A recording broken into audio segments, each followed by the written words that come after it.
Chapter 5. Vinz rushed forward and reached out to grab the bard. "Hey, you! How do you know about Alana?" "Hey! I'm talking to you!" The bard stopped, and Vinz could hear the heavy footsteps of his father right behind him. "I'm trying to help you and your father," the bard said, but stopped mid-sentence at the sight of Marcus at Vinz's side. "Damn it, boy! Don't run off like that," Marcus said, with a slight worry wrinkle across his brow. Marcus then glared at the bard with a look that would make most men's hearts skip a beat. The bard slowly raised his hands to his mouth to stifle a giggle. "Oh my! It is you," the bard said gleefully.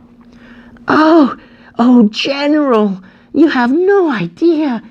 Quicker than Vinz could have imagined possible, Marcus stepped forward, and with one smooth, fluid motion brought the full force of his body and twisted his hips in a way that reminded Vinz of the acrobatic troupe that had come through town many years ago.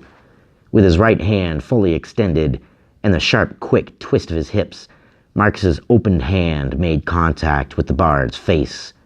A loud crack emitted from the force, and the bard was sent reeling to the ground, grabbing at his cheek.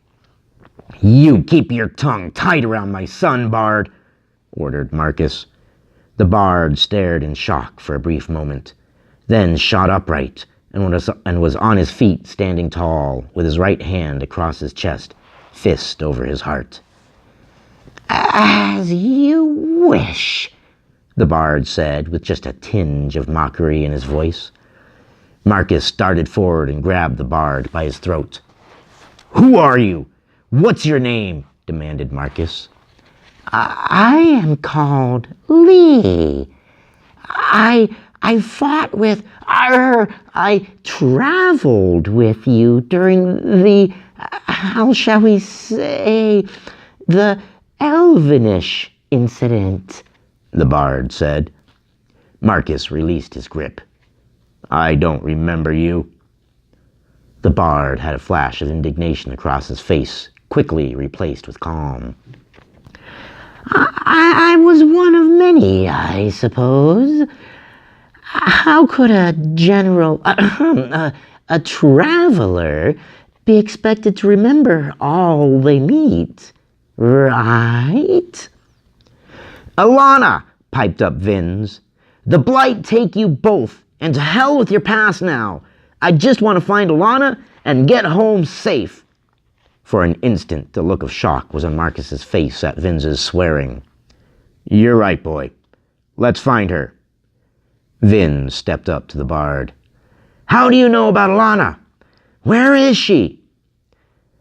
"Let's just get her first, then get to safety, and then we will talk. Yes?" Vinz's mind thought, if you could call it thinking, "Do I trust this man? And General, he fought with my father. What? And how does he know about Alana?" "Lead the way, then, Lee," Marcus said, gesturing for Lee to take the lead.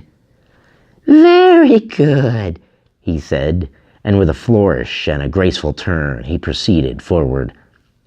Marcus grabbed Vinz by the shoulder. "Stay quiet. No talking. Keep close to me. I'll watch our newfound friend here. You watch our backs. We will find her, and then we will get to the house." "Yes, sir," Vinz said. Vinz could hear the blood pounding in his ears, his eyes wide as saucers. In the night, he could see a mound on the ground on the road. A small shape. A sack of potatoes fallen off a cart, Vinz thought. He scanned the wood. Nothing there now, but his eyes kept going back to the mound in the road. Slowly they walked, in complete silence, each man wary and cautious. They veered toward the wood. "But Alana's house is this way," whispered Vinz to his father. Somehow Lee heard his whisper and replied, Yes, but the fair maiden is this way. Don't worry, we kept her safe and sound. Vinz looked at his father and mouthed a single word. We. Marcus nodded his head and started scanning the ground for something as they walked. He saw whatever it was he was searching for and took a sidestep, and in one motion scooped up a rock with his foot, kicked it in the air, and caught it in his hand. "Oh, Light," Vinz thought. This is bad. What are we doing?" They started to pass the mound on the road, Vinz's eyes finally able to distinguish what it was. A body, just lying there. "Light, no!" Vinz thought. He glanced at his father, but Marcus paid the body no attention. "Who is it?" Vinz thought. I have to know." Slowly he crept towards the body, squinting to see better. He could vaguely make out the shape, smaller than a man's body, yet larger than a child's. A woman.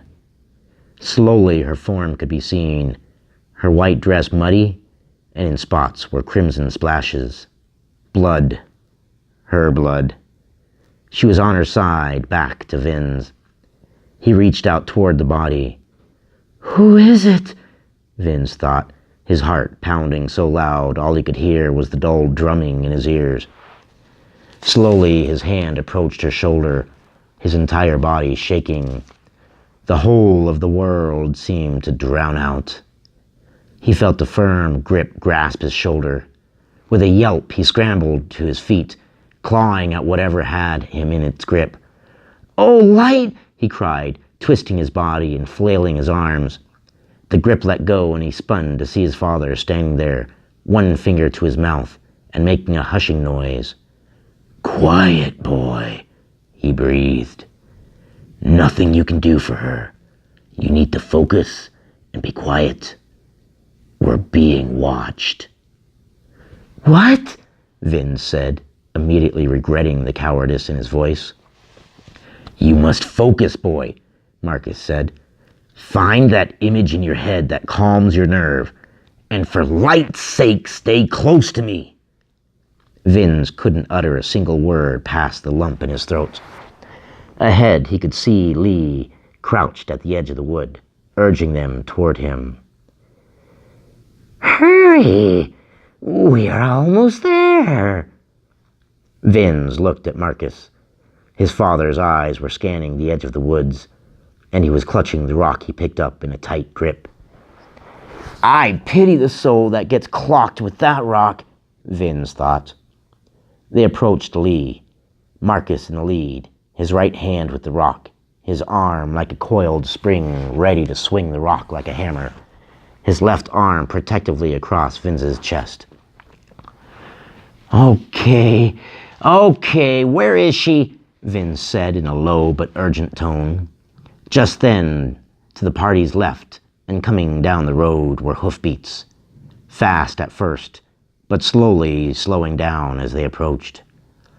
"Quickly, into the forest!" exclaimed Marcus as he all but dived toward the nearest bush. Vinz scrambled to a tree and hugged the ground, his heart thumping. To his right, he could see Lee sitting behind a tree and nonchalantly inspecting his fingernails. "Oh, great," Vinz thought. "This guy is crazy." On the road, the hoofbeats drew closer and slower. "It's searching for us," Marcus whispered. "What?" Vinz thought. "It? Not he, but it? Oh, dear Light. First Drake's and now it? What is it?" Vinz's thought was abruptly cut off as a dark figure on a black horse came into view just in front of them. Vinz's heart froze and his mouth went dry. The horse was huge, its muscles bulging, veins sticking out. On its head was armor the like of which Vinz had never seen. It was shiny metal with ornate writings in some unknown language adorning it. On its back was a sturdy saddle of black leather, and on the saddle sat a figure, the It his father was talking about. It wore a black cloak with the hood covering its face. If it even has a face, Vince thought. Under the cowl of the hood seemed a strange void, an emptiness, but still Vince could sense the eyes moving across him as its head turned to scan the woods. On its back was a sword, the hilt sticking up a full head higher than the rider.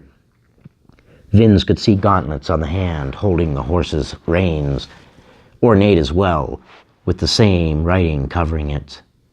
The rider stopped, and Vince could almost feel its eyes upon him. An uneasiness swept across his body. Next to him, hunkered down behind the bush, Marcus glared at the figure, not in fear, not in surprise, but in anger. Who is my father?